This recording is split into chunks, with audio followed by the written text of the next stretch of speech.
స్థలములలో నివసించువాడా, దీన దరిద్రులకు స్నేహితుడా.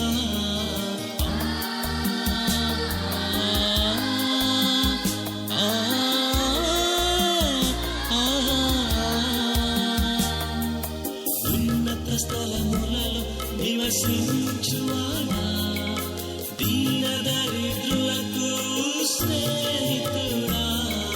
స్తుతింతును నీ నామము, భజింతును నిన్ను కీర్తింతును. స్తుతింతును నీ నామము, భజింతును నిన్ను కీర్తింతును. హల్లెలూయా హల్లెలూయా హల్లెలూయా హల్లెలూయా హల్లెలూయా హల్లెలూయా హల్లెలూయా హల్లెలూయా. స్తుతింతును నీ నామము, భజింతును నిన్ను కీర్తింతును.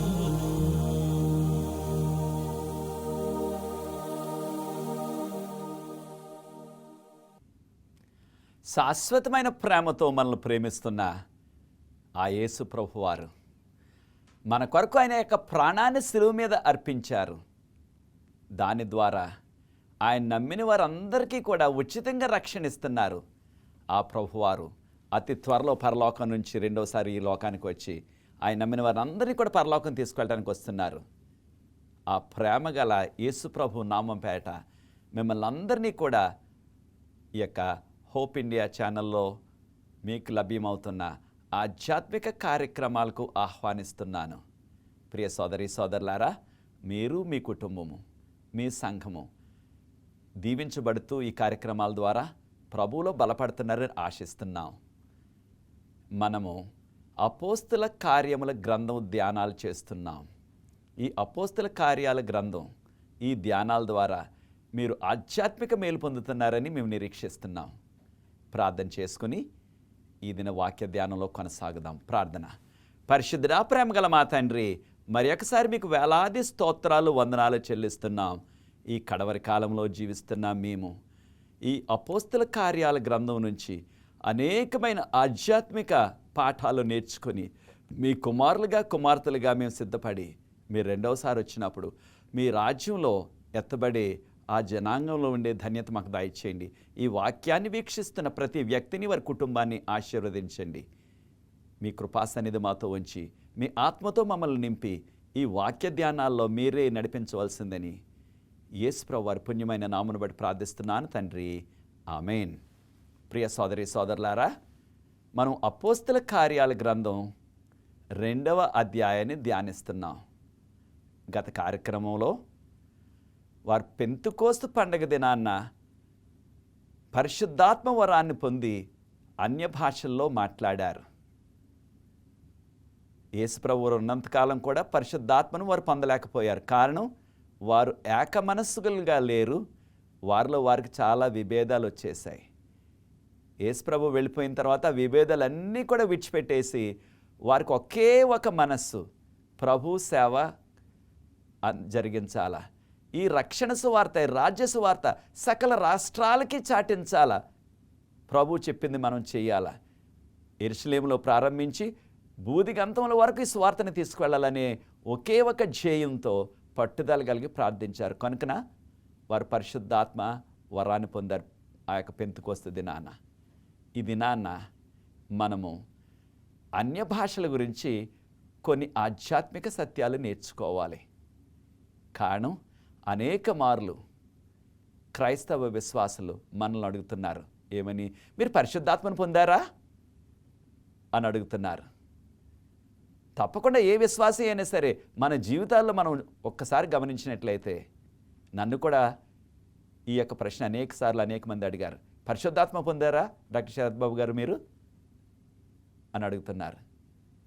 నా జీవితంలో నేను ఒక్కసారి పరిశీలించినప్పుడు పరిశుద్ధాత్ముడు నన్ను ఎంతో ఉన్నత రీతిలో నడిపిస్తున్నారు, ఆశ్చర్య రీతిలో నడిపిస్తున్నారు. అనేక అద్భుతాలు నా జీవితంలో నేను చేస్తున్న సేవలో ప్రభు జరిగిస్తున్నారు. తప్పకుండా నేను అంటున్నాను, తప్పకుండా పరిశుద్ధాత్మను పొందాను.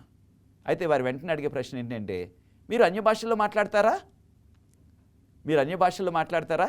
Can you speak in different tongs అని అడుగుతున్నారు. దానిని గురించి కొన్ని వివరాలు మనం తెలుసుకోవాలి. ఆ పెంతెకోస్తు దినాన వారికి ఇవ్వబడిన అపోస్తల కార్యాలు 2:3 వారికి ఇవ్వబడిన అగ్ని నాలుకల వంటి నాలుకలు వారి మీద పరిశుద్ధాత్మ కృమ్మరించబడినప్పుడు అన్య భాషల్లో వారు మాట్లాడారు. దేనికి ఇవ్వబడ్డాయి అన్య భాషలు? అన్య భాషలు అంటే వారికి తెలియని భాష, వారి భాష కాని భాష అన్య భాష. దీన్ని లేకపోతే మనం చెప్పుకోవాలంటే ఫారెన్ లాంగ్వేజ్ అంటున్నాం మనం. మనకు తెలియని భాష అది. దేని కొరకు ఇచ్చారు? ప్రభువారు వారికి, యేసు ప్రభువారు వారికి చెప్పారు, శిష్యులకి అందరికి కూడా, మీరు ఈ లోకమంతా వెళ్ళి సువార్త ప్రకటించండి, ఈ లోకమంతా వెళ్ళి సువార్త ప్రకటించండి అని చెప్పారు వారికి. అది దేవుడిచ్చిన ఆజ్ఞ. మత్తయి సువార్త 28:19. మాథ్యూ 28:19. మరి లోకమంతా వెళ్ళి సువార్త ప్రకటించాలంటే లోకమంతా కూడా ఒకే భాష లేదు ఆ రోజుల్లో కానీ ఈ రోజుల్లో కానీ. There is not even one language any time of the world. Before the flood there was. ఈ యొక్క నోవహు జలప్రళయం ముందు ఒకే భాష ఉన్నది. బాబేల్ గోపురం తర్వాత ఇక భాషలు మారిపోయాయి. అంతవరకు ఒకే భాష, బాబేల్ గోపురం వరకు. ఇప్పుడు ఒక భాష ఎక్కడా కూడా లేదు, రకరకాల భాషలు. మరి సువార్త అందరికీ ప్రకటించాలంటే తప్పకుండా వారికి ఆ ప్రాంతం భాష రావాలి, ఎక్కడికి వెళ్తే అక్కడికి సువార్త చెప్పడానికి. కనుకనే ప్రభు చెప్పిన మాటలో చూడండి, మార్కు సువార్త 16:17. Mark chapter 16:17. మార్కు సువార్త 16:17 ఎవరైతే విశ్వసిస్తారో వారికి క్రొత్త భాషల్లో మాట్లాడే ఆ యొక్క వరం ఇవ్వబడుతుంది ప్రభు కృపలో. క్రొత్త భాషలు అంటే వారికి తెలియని భాషలు ఎవరికి ఇవ్వబడుతుంది? ఒట్టి అపోస్తలులకు మాత్రమే కాదు సుమా, ఎవ్రీ బిలీవర్, ప్రతి విశ్వాసికి, యేసు ప్రభునందు ఎవరైతే ఆయన రక్షకుడిని నమ్ముతున్నారో ప్రతి విశ్వాసికి, ఎవరైతే సేవ చేయాలని ఆ భారం ఉన్నదో ప్రతి విశ్వాసికి కూడా ఈ యొక్క క్రొత్త భాషల్లో మాట్లాడే ఆ యొక్క వరం. కనుక అపోస్తల కార్యాల్లో 3 సార్లు ఈ యొక్క సందర్భం చెప్పబడ్డది. ఏ సందర్భం? వారు అన్య భాషల్లో మాట్లాడారు, ఫారెన్ లాంగ్వేజెస్, అన్య భాషలు, వారి భాష కాని భాషల్లో మాట్లాడారు.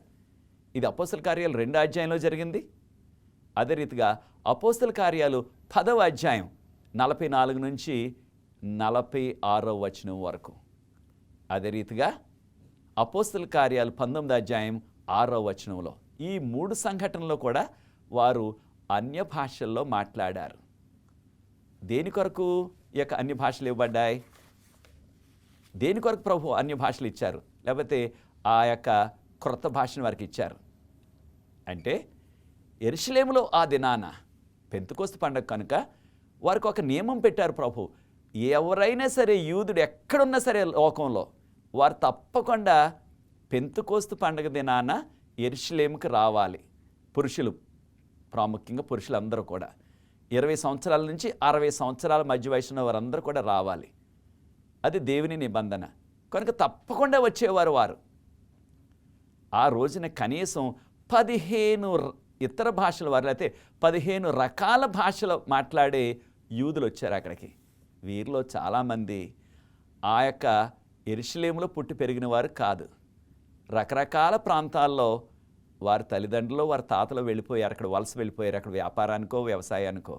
ఎక్కువ మంది యూదులు వ్యాపారం చేసేవారు. కొంతమంది ఇతర రకాల పనులు చేసేవారు. వారు ఎక్కడో పుట్టి పెరిగారు, ఆ ప్రాంతం భాషే వారికి వచ్చు బాగా.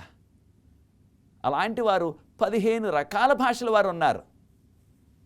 అపోస్తల కార్యాలు 2:9 నుంచి 11 వరకు మనం చూసినట్లయితే వారందరూ కూడా ఎప్పుడైతే అపోస్తలులు పరిశుద్ధాత్మ వరాన్ని పొంది వారు వారి భాషల్లో మాట్లాడటం మొదలుపెట్టారు. ఎవరి భాష?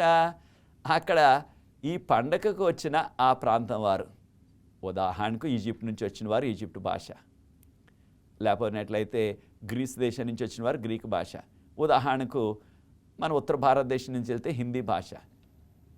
రకరకాల భాషల్లో మాట్లాడేవారు, కనీసం 15 రకాల భాషల వారు ఉన్నారు. వారందరూ కూడా విన్నది ఏమిటంటే అపోస్తలులు పరిశుద్ధాత్మను పొందారు కనుక వారి భాషల్లో మాట్లాడుతుంటే వారికి ఆశ్చర్యమైపోయింది. ఈ అపోస్తలులు గలిలయ మనుషుల్లా కనిపిస్తున్నారు. ఈ గలిలయ మనుషులు వీరికి మనం ఉండే ప్రాంతం భాష ఎంత స్వచ్ఛంగా ఎలా వచ్చింది, ఎలా ఇంత చక్కని స్వచ్ఛమైన మన భాష. ఉదాహరణకు హిందీ అనుకోండి, ఉదాహరణకు లేకపోతే మన తెలుగు భాష అనుకోండి, లేకపోతే తమిళ భాష అనుకోండి. ఈ యొక్క తెలుగు భాష ఎంత చక్కని భాష ఎలా వచ్చింది వీళ్ళకి, ఈ యొక్క అపోస్తలులకి, లేకపోతే ఈ యొక్క గలిలయ మనుషులకి, ఈ యెరూషలేము వీరికి ఎలాగ వచ్చింది. ఇక్కడ మనమైతే ఆ పుట్టు పెరిగాం, అక్కడ మన తండ్రి నుంచి లేకపోతే మన యొక్క పూర్వీకులు అక్కడ ఉండి వ్యాపారాలు చేసుకుంటున్నారు కాబట్టి మనం అక్కడ పుట్టి పెరిగాం కాబట్టి మనకు ఆ భాష వచ్చు. వీరికి ఎలాగ వచ్చింది అని ఆశ్చర్యపోతున్నారు. వారందరూ కూడా ఈ యొక్క యేసు ప్రభు యొక్క మరణాన్ని, ఆయన యొక్క పునరుద్ధానాన్ని వివరించారు అపోస్తలులు. ఆ యొక్క గొప్ప ఆధ్యాత్మిక వర్తమానాన్ని వారు విన్నారు, అర్థం చేసుకున్నారు వారి సొంత భాషలో. వారు విన్న ఆ యొక్క గొప్ప వర్తమానాన్ని వారు ఎక్కడికైతే మళ్ళా వెళ్ళారో, వారు వ్యాపారం చేసుకుంటున్న ప్రాంతానికి, ఉదాహరణకు భారతదేశం, లేకపోయినట్లయితే ఇరాన్ దేశం, ఎక్కడి దేశంలో అక్కడ ఉంటే అక్కడికి వెళ్ళి ఆ యొక్క సువార్తని వారు ప్రకటించారు. ఒక విషయాన్ని మనం గుర్తించాలా, ఇది అపోస్తలులు పరిశుద్ధాత్మతో మాట్లాడిన ఆ యొక్క అన్య భాషలు. ఒకటి అపోస్తలులే కాదు, పరిశుద్ధాత్మ పొందిన తర్వాత అన్యులు కూడా, వీరిని జెంటైల్స్ అంటున్నాం ఇంగ్లీష్లో, అనగా యూదులు కాదు వీరు, యూదులు కాని వారు కూడా భాషల్లో మాట్లాడారు. ఎక్కడ? ఆ యొక్క సెసరియాలో కొర్నేలి యొక్క ఇంటిలో ఉన్న కొర్నేలి యొక్క కుటుంబ సభ్యులు, తన యొక్క స్నేహితులు. పేతురు గారు వెళ్ళారు అక్కడికి, యేసు ప్రభు గురించి సువార్త బోధించారు. బోధిస్తున్న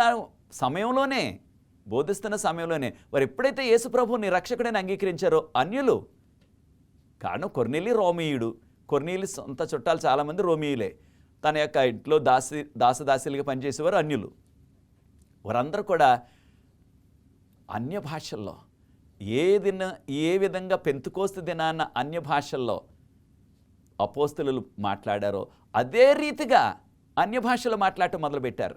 ఈ విషయాన్ని అపోస్తల కార్యాలు 10వ అధ్యాయం 44 నుంచి 46 వరకు. అది విన్న తక్కిన యూదులు, కొంతమంది యూదులు కూడా వెళ్ళారు పేతురు గారితో కలిసి. పేతురు గారితో సహా వారందరూ కూడా ఆశ్చర్యపడిపోయారు.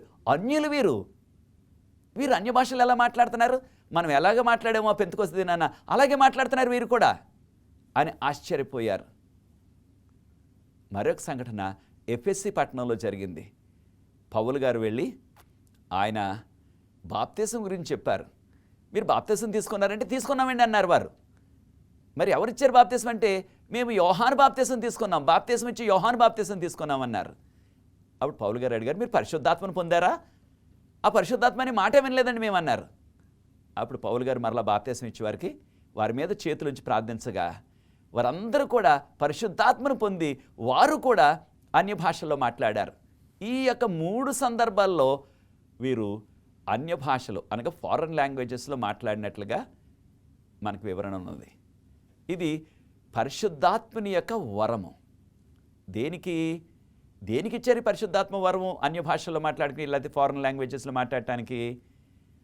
యేసు ప్రభు యొక్క సువార్త, ఆయనే రక్షకుడు, ఆయన ద్వారానే పాపక్షమాపణ ఉన్నది, ఆయన మరణించారు తిరిగి లేచారు, ఆయన నమ్ముకున్న వారికి రక్షణ ఉన్నది, నిత్యజీవం ఉన్నది అని సువార్త అందరికీ అర్థమవటానికి, ఇది బోధించటానికి.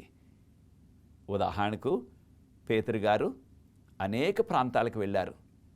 ఉదాహరణకు మనకున్న చారిత్రక ఆధారాల ప్రకారంగా ఇంగ్లాండ్లో కూడా ఆయన సువార్త ప్రకటించారు.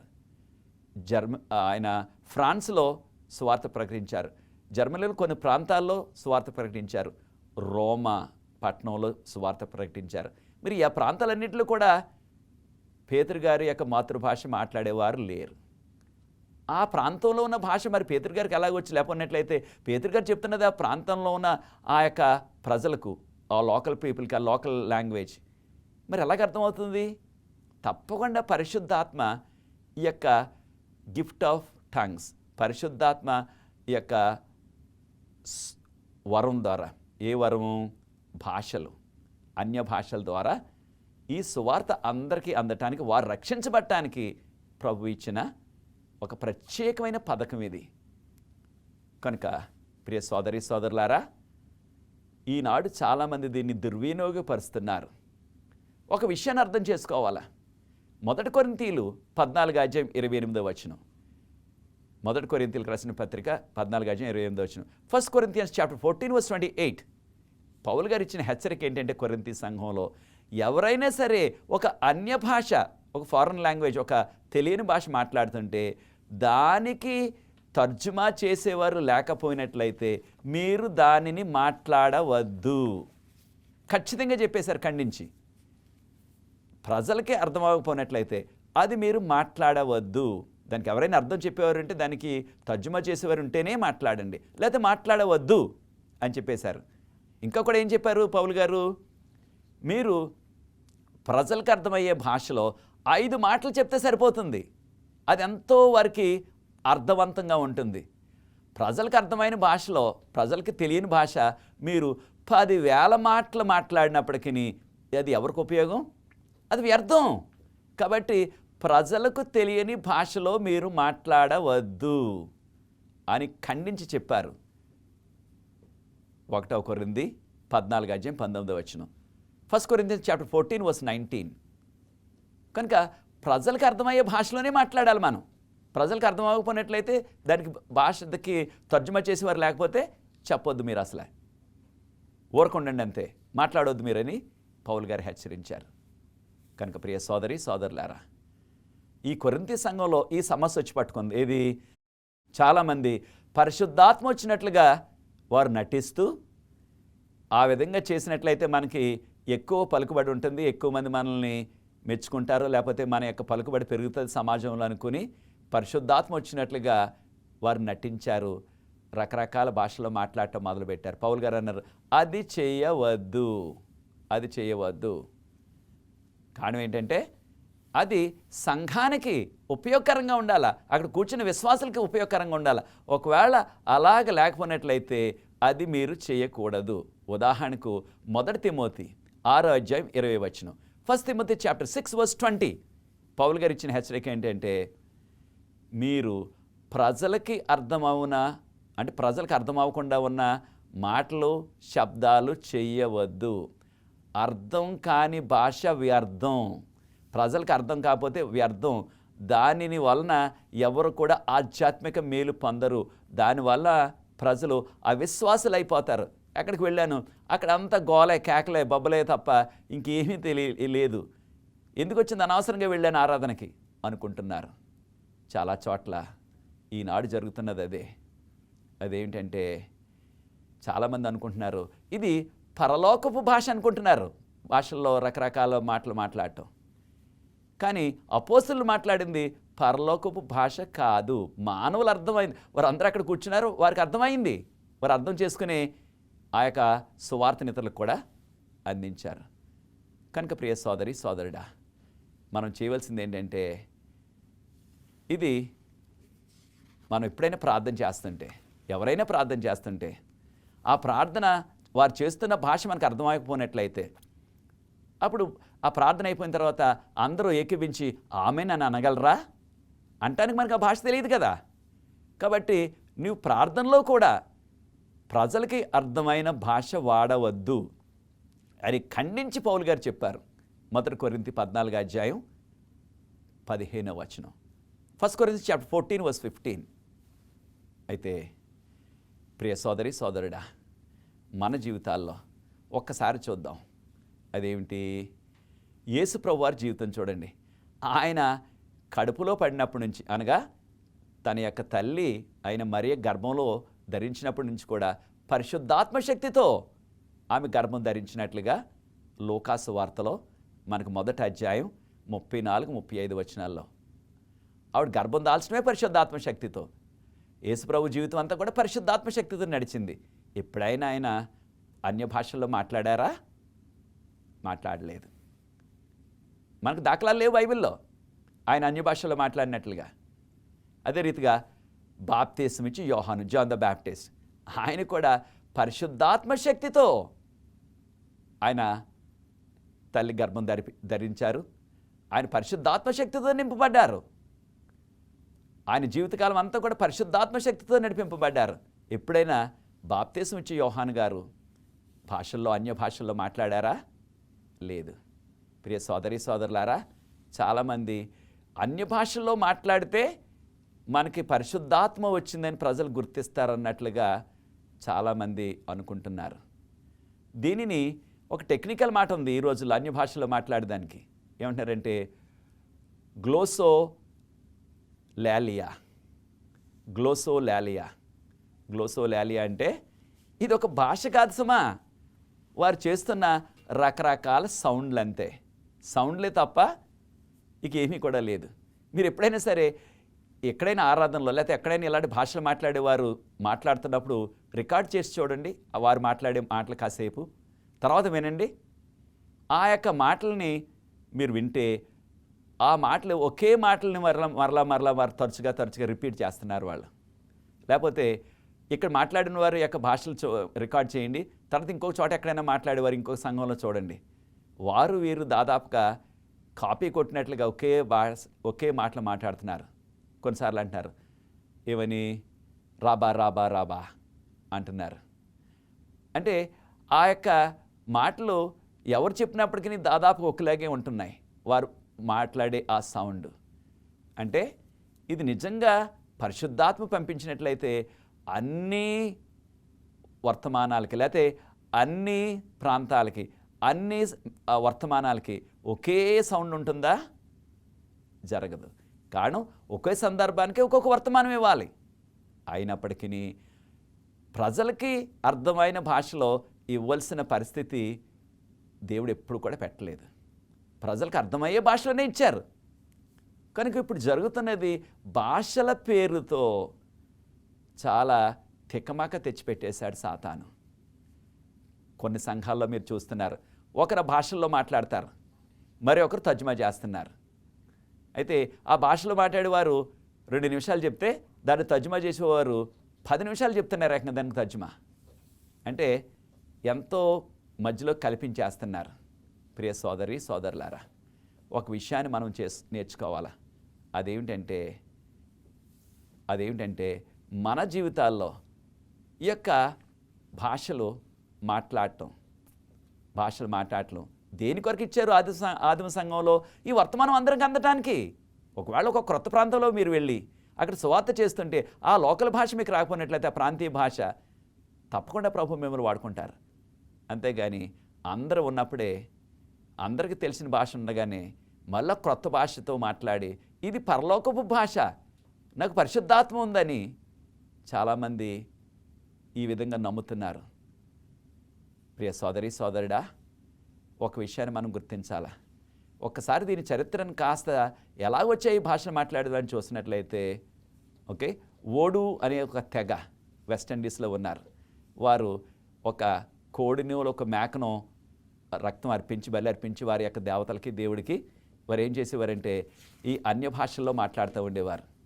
వారు తర్వాత క్రైస్తవులై మారిన తర్వాత వారు ఆ యొక్క అర్పణలు మానేశారు, కానీ బలి అర్పణలు ఈ భాషలు మాత్రం తీసుకొచ్చేసారు సంఘంలోకి. కనుక ఆ యొక్క కర్మేలు పర్వతం మీద వారందరూ కూడా బయలుదేవత ప్రవక్తలు రోజంతా కేకలు బొబ్బలు వేశారు, జవాబు రాలేదు. ఏలియా గారు నెమ్మదిగా చిన్నగా ప్రార్థన చేశారు, వెంటనే అగ్ని దిగి వచ్చేసింది. కేకల బొబ్బలతో ఏమీ కూడా జరగదు పని. ఇక బాబేలు గోపురం దగ్గర దేవుడు ఆదికాండం 11వ అధ్యాయంలో భాషలు తారుమారు చేసేశారు. కనుక ప్రియ సోదరి సోదరుడా, మనం నేర్చుకోవాల్సింది ఏంటంటే పరిశుద్ధాత్మ బాప్తిసం అనే యొక్క పేరుతో చాలామంది మేము పరిశుద్ధాత్మ బాప్తిసం పొందామంటున్నారు, కానీ వారు చేస్తున్నది ఏమిటంటే వారి జీవితాలు మారలేదు. వారి త్రాగుడు, వారి సిగరెట్లు, వారి వ్యభిచార జీవితం మారట్లేదు, భాషలు మాత్రం మాట్లాడుతున్నారు కొంతమంది. అయితే వారి జీవితాలు మారాలి. కనుక భాషలు అన్నది సాతాను తెచ్చిపెట్టిన గొప్ప చిక్కు కడవరి కాలంలో. దానిలో మనం పడవద్దు. కేథలిక్ సంఘాలు, ప్రొటెస్టెంట్లు కూడా దీనిలో చిక్కుకుపోయారు. కనుక ప్రభువుని నమ్ముకుందాం, ఆయన పరిశుద్ధాత్మను పొందుదాం. దాని ద్వారా మనం దీవించబడతాం. సువార్త అందరికీ అందాలి. ప్రార్థన చేస్తాను. పరిశుద్ధ ప్రేమగల మా తండ్రి, కడవరి కాలంలో సాతానుగాడు ఆయన ఇటువంటి ఎన్నో చిక్కులు తెచ్చిపెట్టిన ఆయన ఈ యొక్క అన్య భాషలతో ప్రజలను తిక్కమక పెట్టుచుండగా మీ యొక్క పరిశుద్ధాత్మ శక్తితో మమ్మల్ని నింపి ఈ కడవరి కాలంలో అపోస్తలుల వలె నీ సువార్తను ముగించడానికి పరిశుద్ధాత్మను వాడుకొని మీరు త్వరగా వచ్చి మీ రాజ్యంలో యుగయుగాలు ఉండే ధన్యత మాకు దయచేయమని యేసు ప్రభువు వారి పుణ్యమైన నామను బట్టి ప్రార్థిస్తున్నాను తండ్రి. ఆమేన్. ప్రియ సోదరి సోదరులారా, ఈ యొక్క గ్రంథ ధ్యానాల ద్వారా మీరు మీ కుటుంబాలు దీవించబడాలి. God bless you.